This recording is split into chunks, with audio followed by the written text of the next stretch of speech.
ఆంధ్రప్రదేశ్ రాష్ట్రం ఉన్నటువంటి APSCB pensioners సోదరులందరికీ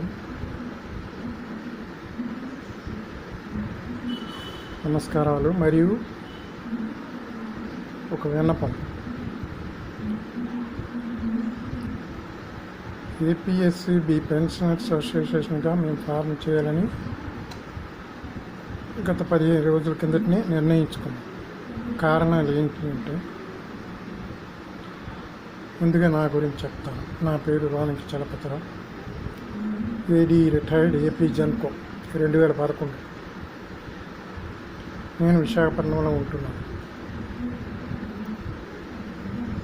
గత 10 ఏళ్ళుగా నేను విశాఖపట్నంలో ఉన్నటువంటి పెన్షనర్స్ అసోసియేషన్కి ప్రతి నెల 5వ తారీఖున జరిగే మీటింగ్కి అటెండ్ అవుతున్నాను. సుమారుగా ఒక 5-6 సంవత్సరాలుగా. విషయాలు చర్చకు వచ్చేవి, చాలా విషయాలు వచ్చేవి. కొన్ని విషయాల్ని సరైన సమాధానాలు వచ్చేవి కాదు సభ్యులు అడిగిన. సో మొత్తం మీద యూనియన్లు అయితే నడిపిస్తున్నారు. అలాంటి యూనియన్లు చాలా ఉన్నాయి రాష్ట్రంలో. జిల్లాకు 10 ఉన్నాయి యూనియన్లు అయితే, అసోసియేషన్లు అయితే. ఇంకా చాలా ఎక్కువగానే ఉన్నట్టున్నాయి. దానికి కారణాలు ఏమోని, కొంతమంది ఏదో పోస్టుల కోసము, కొంతమంది పబ్లిసిటీ కోసం, కొంతమంది నాయకులతో ఫోటోల కోసం, లేదా కొంతమంది డబ్బులు కలెక్ట్ చేసిన కోసం, ఇలా రకరకాలైనటువంటి దీంతో చేస్తుంటారు. కొంతమంది ఏదో సభ్యులకి, మెంబర్స్కి కొంతైనా సహాయం చేద్దామని చేసేవాళ్ళు ఉండాలి, లేరని లేదు. అయితే గత కొన్నేళ్ళుగా మనకి లాస్ట్ పే రీజన్లో పెన్షనర్స్కి చాలా అన్యాయం జరిగింది. అది అందరికీ తెలుసు, రాష్ట్రం మొత్తం మీద తెలుసు. దానికి కారణాలు కూడా తెలుసు. కానీ ఎవరు నోరు పెలపలేదు. నేను గత 2 ఏళ్ళుగా నేను అడుగుతూనే ఉన్నాను. 3 ఏళ్ళుగా పెన్షన్ పే రివిజన్ అయిన తర్వాత ఎందుకు ఇలాగ జరిగింది, ఏం చేస్తున్నామంటే, మేము అడుగుతున్నాము, నాయకులతో కలుస్తున్నాము, రిప్రజెంటేషన్ చేస్తున్నాము, అలాగే మేము అనేసి మీటింగ్లు, ఫోటోలు ఇవన్నీ చూపెట్టడం అవన్నీ జరుగుతున్నాయి. పేపర్లో ఫోటోలు ఇవి చదువుతుంటాం. సో ఈ పరిస్థితుల్లో ఈ ఫిట్మెంట్ అనేది మనకి 2018లో చాలా దెబ్బ కొట్టింది పెన్షనర్స్కి. అయితే ఎంప్లాయీస్కి ఏంటంటే, వాళ్ళకి వెయిటేజెస్ ఇవన్నీ ఉంటాయి. ఇప్పుడున్న ప్రజెంట్ స్కేల్స్ వెయిటేజెస్ చాలా వాళ్ళు చెప్పినట్టు హెవీగా ఉండొచ్చు. కానీ మన తాలూకా నేచర్ ఆఫ్ వర్క్ని బట్టి అది హెవీ కాదు. ఒకటి గుర్తుపెట్టుకోవాలి, ఏపీఎస్సిబికి ఎక్కువ శాలరీస్ అంటే అది కాదు. మనది life and death job. IAS officer ఆఫీస్లో కూర్చుంటాడు, ఏసీ రూమ్లో కూర్చొని ఏదో పేపర్ రాస్తుంటాడు. అది తప్పు అయితే తీసుకెళ్ళి చెత్తబుట్టలో పడేస్తాడు. అలాంటి 100 తప్పులు రాస్తాను, చెత్తబుట్టలో పడేస్తారు. దానివల్ల ఏం నష్టమే లేదు, కాకపోతే 10 పేపర్లు పోతాయి. కానీ ఒక ఇంజనీర్ కానీ, ఒక టెక్నీషియన్ కానీ ఎలక్ట్రిసిటీ బోర్డులో చిన్న పొరపాటు చేశారంటే అక్కడ ఎంతమంది పోతారని తెలియదు. మనుషులు పోతారు, అక్కడ చెత్తబుట్టలో పేపర్లే పోతాయి తప్పించి ఇక్కడ మనుషులు పోతారు. అది మన తాలూకు ఉన్నటువంటి నేచర్ ఆఫ్ వర్క్. అది పెద్దవాళ్ళకి తెలిసింది. కానీ ఏంటంటే, వాళ్ళకి మనం క్రింద ఉన్న వాళ్ళు కదా, మనం చెప్తున్నది అందరితో పాటు వాళ్ళు కూడా చేస్తుంటారు. అది కాదు పద్ధతి. సో ఇప్పుడున్నటువంటి పరిస్థితులు కొంతమంది అధికారులు ఇదే స్కేల్స్ దీని మీద ఇదని పెట్టి, లేకపోతే ఆలోచించుకుని పెన్షన్లు దెబ్బతీస్తున్నారు. పెన్షన్లు అంటే మనం 30-40 సంవత్సరాలు సర్వీస్ చేసి వచ్చాం. ఎక్కడో కొండల్లోనో, కోనల్లోనో, బూడిదలోనో, బొగ్గులోనో, బాయిలర్ల దగ్గర 1500 డిగ్రీ సెంటీగ్రేడ్ బాయిల్ దగ్గర పనిచేసి వచ్చాము. అలాగే బొగ్గు, యాష్, కోలు, యాష్, అలాగే ఇవన్నీ ఏంటంటే, ఇవన్నీ మామూలుగా పొల్యూషన్, సౌండ్ పొల్యూషన్ అయితే, హీట్ పొల్యూషన్, ఇవన్నీ పొల్యూషన్స్లో మనం పనిచేసాం. ఎక్కడ కొండల్లో పనిచేసాం, గొట్టలు ఎక్కేవాళ్ళం. ఇప్పుడులాగా అన్ని ఫెసిలిటీస్ ఏం లేవు, ఎంత కమ్యూనికేషన్ ఇది లేదు. అయినా సరే 40-50 ఏళ్ళ క్రిందట ఎంతో డెడికేషన్తో ఉద్యోగాలు చేపట్టి ఈ రోజున అందరూ ఆఫీస్లో ఆరాంగా ఏసీ రూమ్లో కూర్చొని పనిచేస్తున్నారు. సో అటువంటి పరిస్థితుల్లో పెన్షనర్స్కి ఈ విధంగా చేయడం అనేది సుప్రీంకోర్టు కూడా ఒప్పుకోలేదు. దే ఆర్ నాట్ బెగ్గర్స్ అని చెప్పడం జరిగింది. That is they right. Pension ఇవ్వడం అనేది మీ రైట్, అంతే తప్పించి తీసుకోవడం అనేది వాళ్ళ రైట్ తప్పించి మీరేం ఊరికినే ఇవ్వడం లేదు, దానం చేయడం లేదని సుప్రీంకోర్టు చెప్పడం జరిగింది చాలాసార్లు. అటువంటి పరిస్థితుల్లో మనకి ఇప్పుడు ఏంటంటే, ఇప్పుడు విషయానికి వద్దాం. 2020 నుంచి జనవరి నుంచి మనకి డిఏలు ఆపిస్తారు. కారణాలు ఏమవని దేశమంతా అవచ్చు, ప్రపంచం అంతా వచ్చి వేరే సంగతి. గత 60 సంవత్సరాలుగా మన పవర్ సెక్టార్లో మనకు సెంట్రల్ గవర్నమెంట్ తోటి కానీ స్టేట్ గవర్నమెంట్ తోటి కానీ డిఏలతో పని లేదు. మనకి ఎప్పుడు డిఏలు ఇస్తున్నాయో వాళ్ళకి తెలియదు, వాళ్ళకి ఎప్పుడు ఇస్తున్నారో ఎంత ఇస్తున్నారో మనకు తెలియదు, మనకు అవసరం లేదు కూడా. సెంట్రల్ గవర్నమెంట్కి ఇస్తున్నారో లేదని మనకి తెలియదు, తెలుసు ఎంతలోనిది. వాళ్ళు కొన్నేళ్ళ పాటు అలాగే నడుస్తూనే ఉంటారు, వాళ్ళు ఎప్పుడు ఇస్తారో తెలియదు. కానీ మంద మాత్రం ఖచ్చితంగా ఇన్ టైంలో ఈ రోజు వరకు గత 20 జనవరి వరకు అప్పటి వరకు ఎప్పుడు కూడా ఆగలేదు డిఏ.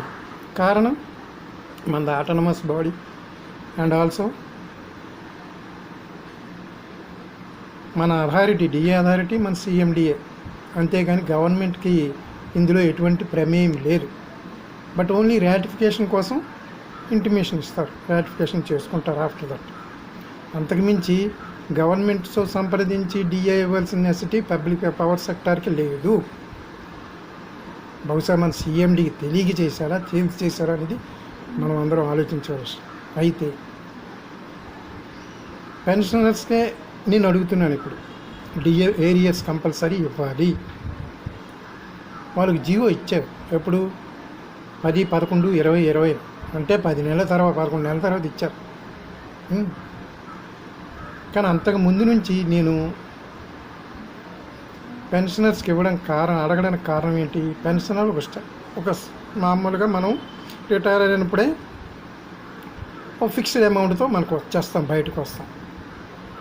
ఫుల్ పెన్షనర్ అయితే 50% వస్తుంది, అది తక్కువ సర్వీస్ అయితే ఇంకా తక్కువ వస్తుంది. So in so many reasons వల్ల తక్కువ రావచ్చు. అటు 28 ఇయర్స్ ఉంటే అటు ఫుల్ పెన్షన్ వస్తుంది 50%, అంత బేసిక్ ఎంత ఉంటే అది 50% వస్తుంది. అదే ఒక 20 సంవత్సరాలు ఉన్నాయనుకోండి బాగా తక్కువ వస్తుంది. సో ఇటువంటి పరిస్థితుల్లో పెన్షన్ అందరికీ ఒకే విపరీతంగా వచ్చేస్తుంది అనుకోవడం చాలా పెద్ద పొరపాటు. అలాగే ఫ్యామిలీ పెన్షన్స్ అయితే 60 అబవ్ అంటే most of the persons are family pensions ఉన్నారు. అది కూడా ఒకటి ఆలోచించాలి. మన 30%. అలాంటప్పుడు ఎంత వస్తుంది? మరి వాళ్ళకి వచ్చే అలవెన్స్ ఏంటి? డిఏ తప్ప ఏమీ లేదు. పెన్షన్కి వచ్చేది డిఏ తప్ప ఎటువంటి ఇతర అలవెన్సెస్ లేవు. అటువంటి పరిస్థితుల్లో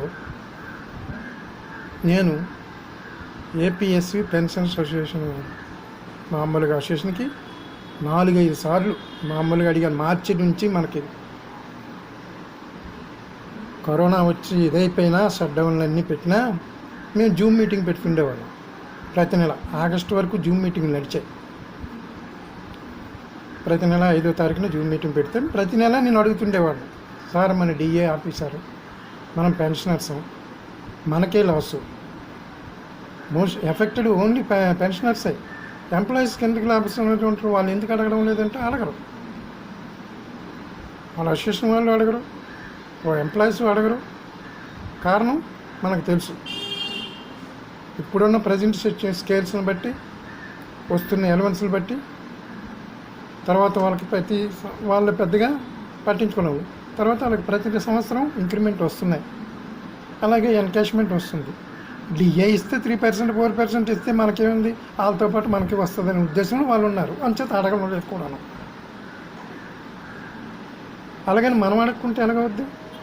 మనకేముంది? ఒక డిఏ తప్ప ఇంకేం లేదు కదా, వేరే ఆధారం ఏముంది పెన్షనర్స్కి?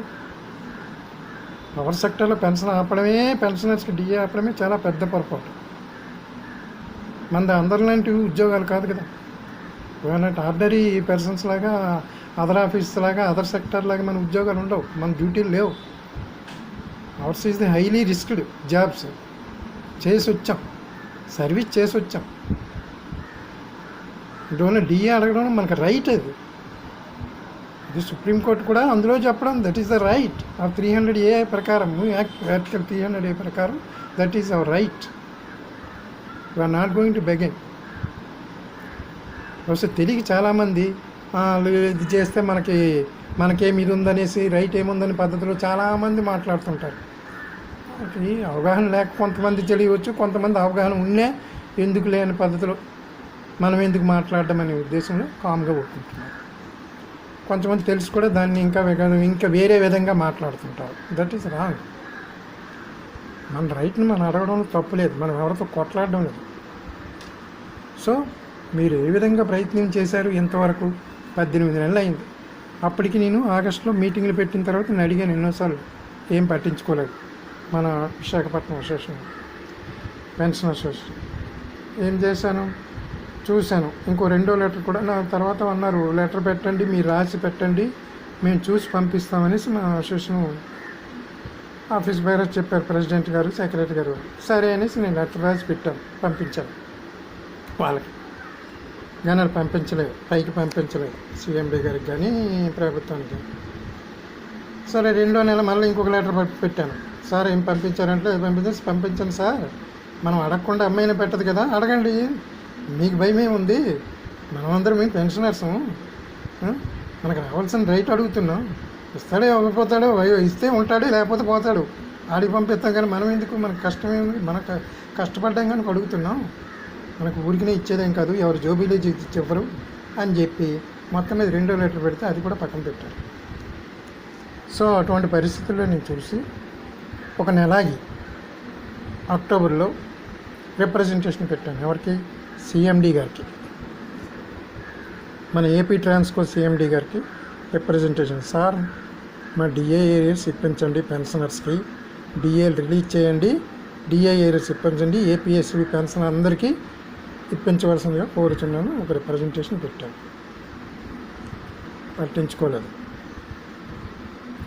2వసారి మళ్ళీ పెట్టాను ఒక నెల తర్వాత CMD గారికి ఏపీ ట్రాన్స్ గారికి, సార్ మీకు ఒక లెటర్ పెట్టాను, మా APSV పెన్షనర్స్ మాత్రం DA రిలీజ్ చేయండి, మాది అందరిలాంటి జాబ్ కాదు, మేము సర్వీస్ చేసినటువంటి చాలా క్రిటికల్ పొజిషన్లో చేసి వచ్చినటువంటి సర్వీస్ మీకు తెలుసు, పవర్ సెక్టార్ అంటే. సో మా తాలూకా పెన్షనర్స్ తాలూకా DAలు మాత్రం విడుదల చేయండి, ఏరియాస్ కూడా ఇవ్వండి, ఎంప్లాయీస్ అనేది వాళ్ళ ఇష్టం, మీ ఇష్టం అని చెప్పాను. పట్టించుకోలేదు. అప్పుడు నేను చీఫ్ మినిస్టర్ గారికి, ఫైనాన్స్ మినిస్టర్ గారికి, CMD ఏపీ ట్రాన్స్కో గారికి నోటీసులు ఇచ్చాను. మార్చి ఈ సంవత్సరం అంటే 5వ తారీఖు మార్చి 2021 నోటీస్ ఇచ్చాను. ఇలాగ మా DAలు ఇమీడియట్గా రిలీజ్ చేసి మా pensioners, APSV pensioners, all pensioners అంటే AP Genco, Transco, discoms all pensioners తాలూకా DA రిలీజ్ చేసి ఏరియర్స్తో సహా ఎటువంటి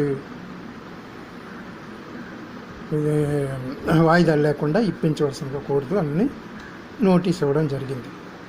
కానీ దానికి కూడా సమాధానం ఇవ్వలేదు. సో అప్పుడు చూసాను, ఒక నెల రోజుల పాటు చూసి, 15 రోజుల పాటు చూశాక నేను ఆంధ్రప్రదేశ్ హైకోర్టులో పిల్ వేశాను, ఫైలింగ్ చేశాను. అప్పుడు కరోనా కదా, మరి అంతా ఫైలింగ్ అన్నాను, ఫైలింగ్ చేశాను. ఎప్పుడు? 22 ఏప్రిల్ 2021. ఇలాగ మాకు పెన్షన్లు ఇప్పించవలసిందిగా మా APSCB పెన్షనర్స్ అందరికీ కూడా అన్ని DAలు రిలీజ్ చేసి వితిన్ 15 డేస్లో మా పెన్షన్ ఏరియర్స్తో సహా ఇప్పించవలసిందిగా కోరుచున్నామనేసి Andhra Pradesh high court AP 10 by writ petition పిల్లు 4096 ఆఫ్ డేటెడ్ 22/4/2021 అది registration number Andhra Pradesh high court bill నేనే పర్సనల్గా వేశాను. అంతవరకు ఎవరికి తెలియదు, ఎవరికి చెప్పలేదు, అన్నీ నేనే చేసుకుంటున్నాను, రాస్తున్నాను, అంతే. నా మట్టు వరకే ఉంది, కరస్పాండెన్స్ అంతా నా వరకే ఉంది. అయితే నేను పిల్లి 22/4 2021 ఉదయం వేశాను. మధ్యాహ్నం 11, 12 అవుతుంది అనుకుంటాను వేశాను. 11, 10, 10:30, 11 మధ్య. సాయంత్రం 4 గంటలకల్లా నాకు సిఎండి ఏపీ ట్రాన్స్కో నుండి నాకు ఈమెయిల్ వచ్చింది, ఫుల్ డీటెయిల్స్. ఎలాగా? సెంట్రల్ గవర్నమెంట్ ఒక జీవో, స్టేట్ గవర్నమెంట్ ఇచ్చినవే కదా. గత సంవత్సరం నవంబర్ 10వ తారీఖుని ఇచ్చారు, 2020 మన స్టేట్ గవర్నమెంట్ 521 జీవో. ఇలా డిఏలని ఆపేస్తున్నాము, ఏ రేట్స్ కూడా ఉన్నాయి. ఆ జీవో కాపీ, తర్వాత జన్కో కాపీ, ఇవన్నీ కలిపి మొత్తం 3 జీవోలు పంపించారు. అంచేత ఇంకా మరి దాని మీద మళ్ళీ టాపిక్ ఏమి ఇవ్వలేదు. జస్ట్ మీ తాలూకా నోటీస్ అందుకున్నాం. ఎప్పుడు అది నెల రోజులు 15 రోజుల కింద పంపించిన నోటీస్కి నేను కోర్టులో ఫైల్ చేసిన రోజే 5 గంటల్లో నాకు రిప్లై ఇచ్చారు. ఆ విధంగా దానికి నాకు కొంచెం బాధ అనిపించింది. మనం అడుగుతున్నది ఏంటి, అతను చెప్తున్నది ఏంటి? మరి అలాగైతే పక్క రాష్ట్రాలు ఇస్తున్నాయి కదా, దానికి దీనికి సంబంధం ఏముంది? సెంట్రల్ గవర్నమెంట్కి మనకు సంబంధం ఏముంది? వాళ్ళు 55 లక్షల మంది ఎంప్లాయీస్కి బోనస్ ఇచ్చారు ఒక రోజులో, ఒక గంటలో, 24 అవర్స్లో. అలాగే 63 లక్షల మంది వాళ్ళు ఉన్నారు పెన్షనర్స్. మందంతా 15,000 నుంచి 20,000 మధ్యలో ఉన్నాం. మనకు వచ్చేదంతా 500 నుంచి 1,500, యావరేజ్గా అయితే 1,000 రూపాయలు ఒక నెలకి. సో ఇదంతా కలుపుకుంటే మన తాలూకా ఉన్నటువంటి budget very very very negligible. So ఇటువంటి పరిస్థితుల్లో ఇది చాలా బాధ అనిపించింది. నేను రిప్లై ఇచ్చాను. అదే మీకు పెట్టిన రిప్లై. ప్రతి ఒక్కరూ చూసిన స్టేట్ అంతా నేను పెట్టింది ఒకే ఒక అసోసియేషన్కి ఆ రిప్లై లెటర్ పెట్టాను. అది Visakhapatnam APSCB retired officers welfare అసోసియేషన్కి, అదే పెన్షనర్స్ వెల్ఫేర్ అసోసియేషన్కి పెట్టాను. కానీ నాకు తెలియకుండానే వితిన్ అవర్స్లో మొత్తం స్టేట్ వైడ్ అంతా స్ప్రెడ్ అయింది. అంతవరకు నేను ఎవరికి చెప్పలేదు, ఏం చేశానో చెప్పలేదు. ఇవన్నీ అడుగుతున్నాను. నేను ఇప్పటికీ అడుగుతున్నది డిఏ ఏరియర్స్ మనకి 18 months ఇవ్వాల్సిందే. ఏపీఎస్సిబి పెన్షనర్స్కి వాళ్ళ ఎంప్లాయీస్కి ఇచ్చుకుంటారో మానుకుంటారో, వీళ్ళు తీసుకుంటారో ఆడుకుంటారో వాళ్ళ ఇష్టం. కానీ పెన్షనర్స్ డిఏ మాత్రం ఆపకూడదు. పక్కనున్న తెలంగాణ స్టేట్ ఎప్పటికప్పుడు ఇచ్చేసింది. మనము ఇప్పటికీ అప్పటికి ఇంకా కంబైన్డ్ స్టేటే, ఈ సబ్బైఫర్కేటెడే, ఇంకా బోల్డ్ అని తేలలేదు. మనకు రావాల్సినటువంటి పెన్షన్ ఫండ్ కూడా ఉంది. ఇక్కడ ఉన్నది 1,487 కోట్లనే ఆర్టీఐ ద్వారా చెప్పారు, కానీ అక్కడ ఉన్నది ఒక 5-6 వేల కోట్లు ఉంది కావాల్సింది. సో ఇంత ఉంచుకొని మన పెన్షన్ ఫండ్లో ఉన్నటువంటి మన డిఏ ఇవ్వడానికి వాళ్ళకి అభ్యంతరం ఏంటి? సిఎండి గారికి ఉన్న అభ్యంతరం ఏంటి? పెన్షనర్కి ఆపడానికి అవసరం ఏమిటి? ఎక్కడెక్కడ దేనికో ఎంతో ఖర్చు పెడుతున్నారు కదా. మన పెన్షన్ ఫండ్లో నుంచి మనకి ఇవ్వాల్సినటువంటి, మనం కష్టపడి పనిచేసే వాళ్ళని, మనకున్న హక్కుని అతను ఆపడం ఏంటి? అదే విషయం నేను లెటర్ మీద పెట్టించాను. సరే, ఇది మంచి పద్ధతి కాదు. గత 56 సంవత్సరాలుగా ఎవరిని ఇంతవరకు పెన్షనర్స్ తాలూకా ఎలక్ట్రిసిటీ బోర్డులో పెన్షనర్స్ తాలూకా డిఏలు ఆపలేదు. ఎంప్లాయీస్ది ఆపలేదు, అలాగే పెన్షన్ది ఆపలేదు. కానీ మొట్టమొదటిసారిగా మీరు వచ్చాక జరిగింది. ఇది పద్ధతి కాదు. మీరు చెప్పే పద్ధతి కూడా సహేతంగా లేవు కారణాలు. పక్క రాష్ట్రాలు ఇచ్చాయి, మనకన్నా ఎవలేము ఇది కాదు. మనకు అన్ని విధాల ఆదాయం వస్తుంది, అన్ని విధాల వస్తున్నాయి, ఫండ్స్ వస్తున్నాయి సెంట్రల్ గవర్నమెంట్. అవి వచ్చినా రాకపోయినా మన తాలూకు పెన్షన్ ఫండ్ నుంచే మీరు ఇస్తారు. గవర్నమెంట్ కానీ పబ్లిక్ సొమ్ము కానీ లేకపోతే మీ జోబులది కానీ ఇవ్వరు. పొలిటీషియన్ జోబులు ఇవ్వరు. మన ఫండ్ ఎంప్లాయీస్ ఫండ్, ఒకప్పుడు మేము ఎంప్లాయీస్ చేసుకున్న ఫండ్, ఇప్పుడు ప్రజెంట్ నేసిన ఫండ్, అలాగే మేము పెన్షనర్స్ పట్టిన ఫండే మనకి ఇస్తున్నారు. అంతే తప్పించి వేరొకరి దగ్గర అవసరం లేదనే ఉద్దేశంతో నేను ఒక లెటరు పెట్టాను 17వ తారీఖు. ఇప్పుడు మే 17వ తారీఖు. సో వితిన్ అవర్స్లో నాకు చాలా ఫోన్స్ వచ్చాయి. తెల్లవారి 18, 19 తారీఖులు రోజంతా 2 రోజుల నుండి నాకు కంటిన్యూ ఫోన్స్ వస్తూనే ఉన్నాయి. From morning 6 to night 10 o'clock వరకు ఫోన్స్ వచ్చాయి, స్టేట్ వైడ్, ఎక్సెప్ట్ విజయనగరం అని చెప్పాను కూడా అప్పుడు. తర్వాత విజయనగరం వాళ్ళు కూడా వెంటనే నేను పెట్టిన తర్వాత యాక్సెప్ట్ అనేసి తర్వాత వచ్చారు, వాళ్ళు కూడా వచ్చారు. సో మొత్తం మీద ఇది ఎలాగే స్ప్రెడ్ అయిందో నాకు తెలీదు. నేను ఒకే ఒకరికి పెట్టాను వాట్సాప్లో, కానీ ఇది స్టేట్ వైడ్ వెళ్ళింది, ఇంక్లూడింగ్ హైదరాబాద్లో మా ఫ్రెండ్స్ ఉన్నారు, వాళ్ళకి వెళ్ళింది. అలాగే అక్కడ ఉన్నారు మన వాళ్ళకు కూడా వెళ్ళిపోయింది. జరిగింది ఇది విషయం. అయితే నేను ఇప్పుడు వేసాను, ఇల్లు ఉంది, కానీ తర్వాత నేను కొంచెం ఇంటి వద్ద సిక్ అవ్వడం వల్ల, మేమిద్దరం ఉండడం వల్ల బయటకు వెళ్ళడానికి అవకాశం లేకపోవడం వల్ల ఈలోగా ఇవి కరోనా ఇంకా కోర్టులు కూడా ఓపెన్ అవ్వలేదు, ఇది అవ్వలేదు. వాళ్ళు ఫిజికల్గా వచ్చి ఇప్పుడు మళ్ళీ ఫైల్ చేయాలండి, ఫిజికల్గా రావాల్సి ఉంటుంది, ఈ ఫైలింగ్ చేసినా ఒక కాపీ ఫిజికల్గా ఇవ్వాలి, హార్డ్ కాపీ అనేసి అన్నారు. నేనే లాయర్ని కనుక నేనే వెళ్ళాలి. ఆమె 14 పర్సన్, మీకు విషయం తెలుసులేదు. నేను కోర్టులో 12 కేసులు, హైకోర్టులోనే 12 కేసులు వేశాను. ఒక్క కేసు కూడా వితిన్ అవర్స్లో కొన్ని వచ్చేసాయి ఆర్డర్స్, 5-6 కేసులు వితిన్ అవర్స్. ఈవేళ నేను ఫైల్ చేస్తే 2వ రోజుకి వస్తుంది అడ్మిషన్ పద్ధతి ప్రకారం, నెక్స్ట్ డే వస్తుందండి అడ్మిషన్కి. ఏదైనా కారణం లేకపోతే 2వ రోజు వస్తుంది, అంతకని మంచి డేట్ వెళ్ళదు. ఆ అడ్మిషన్ వచ్చినాడు అది హిట్టో ఫట్టో చెప్పేస్తారు, తెలిసిపోద్ది మనకి. కొన్నిసార్లు ఏంటంటే అవతల ఎక్స్పర్టీకి అడగకుండానే నా ఆర్డర్లు వచ్చాయి. సెకండ్ డేనే, అంటే అడ్మిషన్ డే ఆర్డర్ వెళ్తే తీర్పులు వచ్చాయి, జడ్జిమెంట్ ఇచ్చేసారు, అవతల వాళ్ళని అడగలేదు. కొన్ని వైరార్డర్లు ఇచ్చారు నేను అడగకుండా. వైరార్డర్ అంటే ఏంటి, అది మోస్ట్ అర్జెన్సీ అవుతుంది, కానీ నేను అడగకుండానే కొన్ని వైరార్డర్లు ఇచ్చారు. మరి అది ఎందుకనేది ఆ జడ్జి గారి తలకు ఉన్నట్టు గొప్పతనం అనుకో. అవి నా దగ్గర ఉన్నాయి కాపీలు. సో ఇవి ఎందుకు చెప్తున్నానంటే, మనము మన తాలూకా ప్రయత్నం చేయకుండా, మనమేం అడగకుండా ఏదో అయిపోద్ది, ఏదో చేసేస్తారు. ఏం చేస్తారు, ఎవరు చేస్తారు? ఉద్యోగం చేసావు, సర్వీస్ చేసావు, 30-40 ఏళ్ళు కష్టపడ్డావు, ఒక సంస్థని వృద్ధిలోకి తెచ్చావు, కొండల్లోను గుట్టల్లో నహా బూడిది బగ్గు వీటిలో తిరిగి నానా ఇబ్బందులు పడి నువ్వు ఎంతో సర్వీస్ చేస్తే నీకు ఇవ్వడానికి వాళ్ళకి ఇబ్బంది ఏముంది? అది నీ రైటు, నీకు లేదని ఎవరైనా చెప్పలేదు, కోర్టు కూడా చెప్తుంది కదా. సో అంచేది బెటర్ టు, మీరు అడగడానికి భయం. ఎవరైనా ఈ 13 జిల్లాల వాళ్ళు ఎవరైనా ఈ 18 నెలల్లో ఒక్క లెటర్ రాస్తారా, డిఏ మాకు ఇవ్వండి అని? ఏ పెన్షనర్ అసోసియేషన్ అయినా నాకు చెప్పండి, చూపెట్టండి ఒక కాపీ.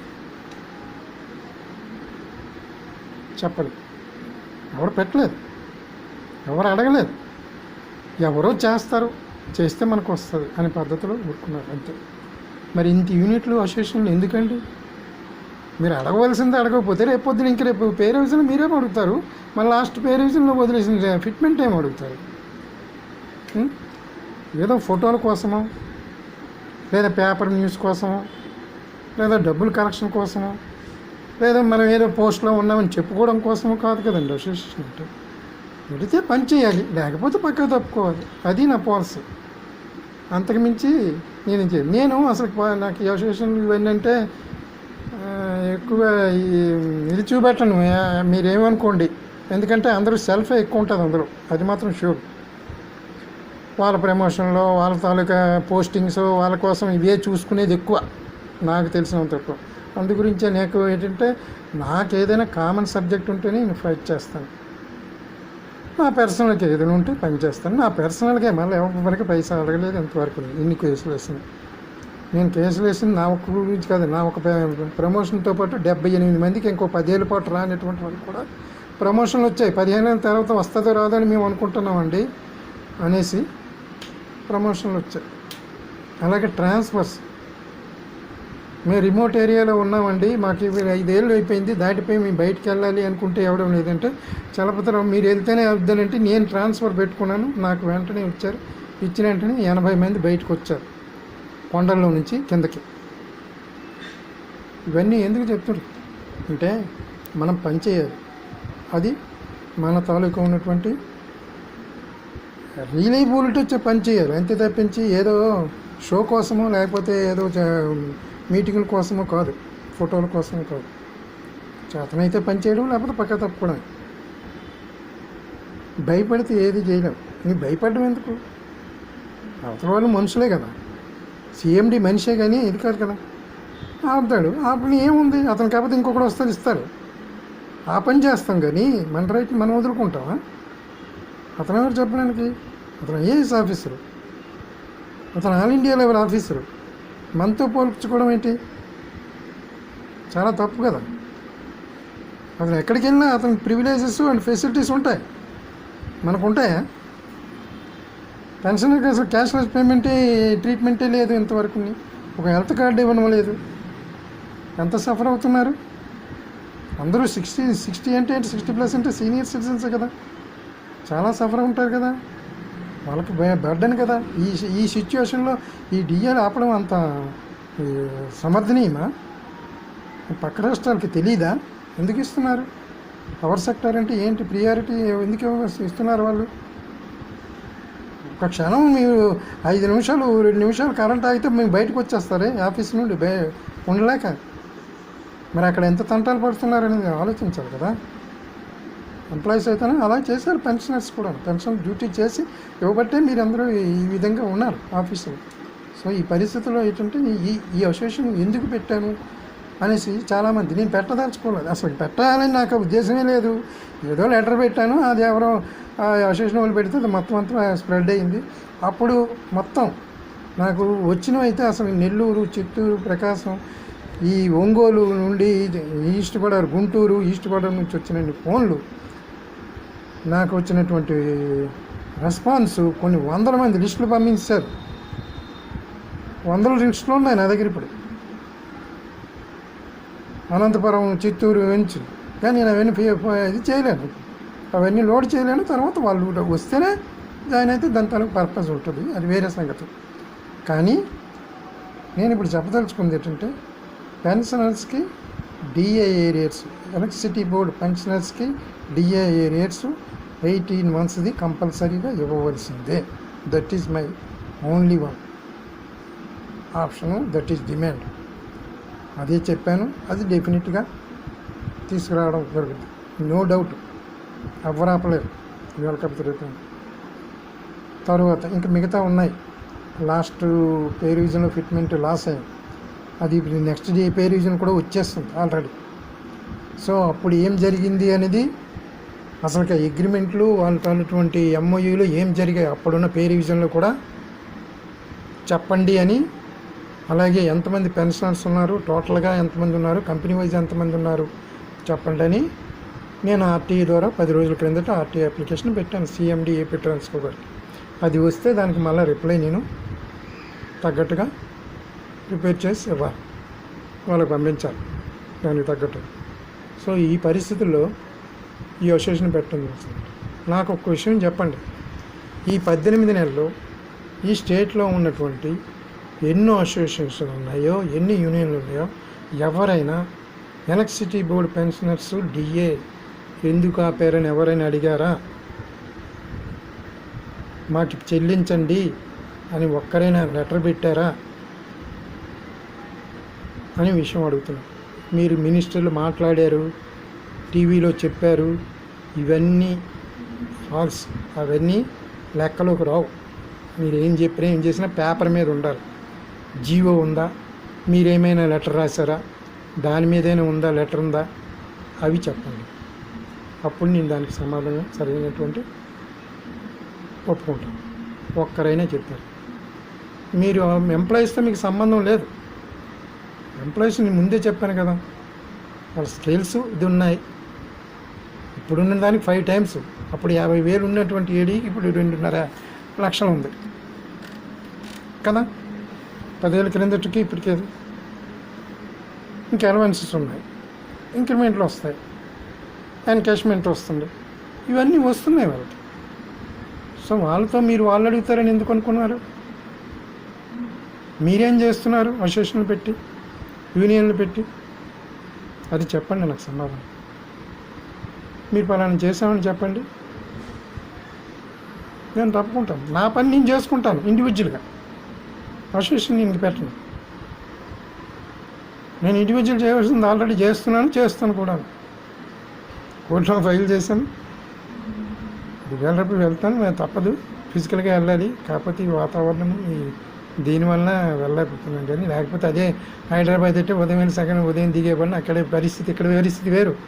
నాకు తెలుసు. ఇక్కడికి వెళ్ళాలంటే సరైన ట్రాన్స్పోర్ట్ లేదు, అక్కడ సరైన ఇది లేదు. అవన్నీ చూసి వచ్చాను కదా. లాస్ట్ మంత్ వెళ్ళాను కదా నేను, 3 months బ్యాక్. అప్పుడే ఫైల్ చేయవలసిన వాళ్ళు నేను అసలు. యాక్చువల్గా March 27 ఫైల్ చేయడానికి అన్ని ప్రిపరేషన్ తోటి వెళ్ళాను ఈ సంవత్సరం. వాళ్ళు ఎప్పుడైతే రెస్పాన్స్ ఇవ్వలేదు. సో మీరు చెప్పండి, ఎన్ని అసోసియేషన్లు ఉన్నాయి, ఎన్ని యూనియన్లు ఉన్నాయి ఈ స్టేట్ మొత్తం మీద? మీరు ఒక్క రిప్లై నాకు చెప్పండి. మీరు ఏమైనా ఇంతవరకు ఈ 18 నెలలో మా డిఏలు ఇవ్వండి అని అడిగారా? పెన్షనర్స్కి ఒక లెటర్ పెట్టారా? అది నాకు తెలియజేయండి. Very well. ఓకేనా?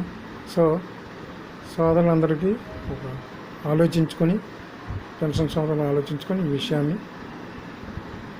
ఫాలో అవ్వండి. ఓకే, అంతేగాని ఎవరికి బలవంతం వద్దు. వచ్చేవాళ్ళు వస్తారు, ఆటోలో లేదు, దానికి కాదు. ఇప్పుడు డిఏ ఇచ్చాడు అనుకోండి, నా ఒక్కడికి ఇస్తాడా? చలపతిరావుకి ఒక్కడికే ఇవ్వండి అని డిఏ జీవో ఇవ్వడు కదా. ఆలోచించుకుంటారు మీరు, కానీ అందరికీ వస్తుంది. ఏది చేసినా చలపతిరావు చేసినా అందరికీ వస్తుంది, అది గుర్తుపెట్టుకుంటారు. అంతేగాని నేను మీకేం పైసా అడగలేదు. నేను ఎందుకంటే నేను మీకన్నా ముందే నేను ఫైల్ చేశాను, పేపర్లు రాశాను, రిజిస్టర్డ్ పోస్టులు చేశాను. గత సంవత్సర కాలంగా జరుగుతుంది. మీకు తెలిసింది 15 రోజులతో. అంతకుమించి మీకు తెలియదు. నేనెవరో తెలియదు, మీరెవరో తెలియదు, ఎక్కడెవరో ఉన్నో తెలియదు. అంచేత ఆలోచించుకొని మన హక్కును అడగడానికి ఎవరు భయపడొద్దండి. భయపెందుకు? ఇవ్వాల్సింది ఇస్తారు, లేకపోతే రేపైనా ఇవ్వాల్సింది తప్పదు. అంతేగాని నేను ఇవ్వలేను అనలేదు. దాని గురించి భయం పడేది ఉంది. ఏదో ఏమి చేయలేదు. మనుషులమే మనం అందరం ఉన్నాం. ఏం చేయడానికి ఏముంది? ఎంతకాలం నడుస్తాయి అది? నడవదు. అంచేత ఆలోచించుకోండి. మనకు రావాల్సిన మనం అడుగుతున్నాం. That is our right. అందులో మనకుంది పవర్. నేను చెప్పానుగా, ఐఏఎస్ ఆఫీసర్ పేపరు 10 చిట్టు పేపర్లు అయిపోతే పడేస్తాడు, కానీ ఒక ట్రాన్స్ఫార్మర్ ఎక్కి పని చేయగలడా? చేయలేడు కదా.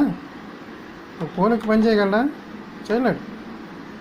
అక్కడ తప్పు చేస్తే పని చేయదు. అక్కడ ఒక చిన్న తప్పు అయినా చాలా పెద్ద పొరపాటు అవుద్ది, చాలా పెద్ద ప్రమాదం వస్తుంది. ఇక్కడ ఏం అవ్వదు, చెత్తపొట్టు నిండితే తప్పించి ఏం అవ్వదు ఆఫీసులో. సో ఇవన్నీ ఆలోచించుకొని నిర్ణయానికి రండి. ఓకే ఓకే ఫ్రెండ్స్, అందరికీ ధన్యవాదాలు. పోస్ట్ చేస్తున్నాను, చూసుకొని ఆలోచించి మీ నిర్ణయాలు తీసుకోండి. పైసల కోసం కాదు, ఎక్కడా పైసల కోసం కాదు, కానీ పబ్లిసిటీ కోసము, ఫోటోల కోసము నేను ఎప్పుడు చేయను. అర్థమైందా? ఆలోచించుకొని చేయండి. నా సొంతంగా నేను చేస్తాను. మీరు చెప్పినా చేయకపోయినా వద్దన్నా నేను చేయాలనుకుని చేస్తాను. అంచేత అందరం కలిసి వెళ్తే అది ఒక పద్ధతిగా ఉంటుంది. మీకు కూడా హ్యాపీగా ఉంటుంది, నాకు ఆనందంగా ఉంటుంది. అది ఓకే. థ్యాంక్ యూ అనండి. మరొకసారి వినతిస్తున్నాను.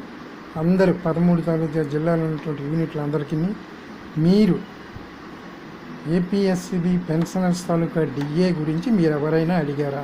దానికి నాకు సమాధానం చెప్పండి. ఈ 18 నెలలు రిటర్న్ ఆన్ రిటర్న్. అంతేగాని మేము వెళ్ళి వార్లకు అడిగేసాం, అలా వంటగదిలో కూర్చున్నప్పుడు, లేకపోతే ఇక్కడ బాత్రూంలో ఉన్నప్పుడు మేము ఇల్లు వచ్చేసాం, లేకపోతే అక్కడ ఫోటోలు దిగాం అక్కడ అడిగేసాం అని కాదు. మీరు పేపర్ మీద పెట్టి ఎవరైనా అడిగారా నాకు చెప్పండి. ఓకే. థ్యాంక్ యూ అనండా. Thank you sir. రైట్.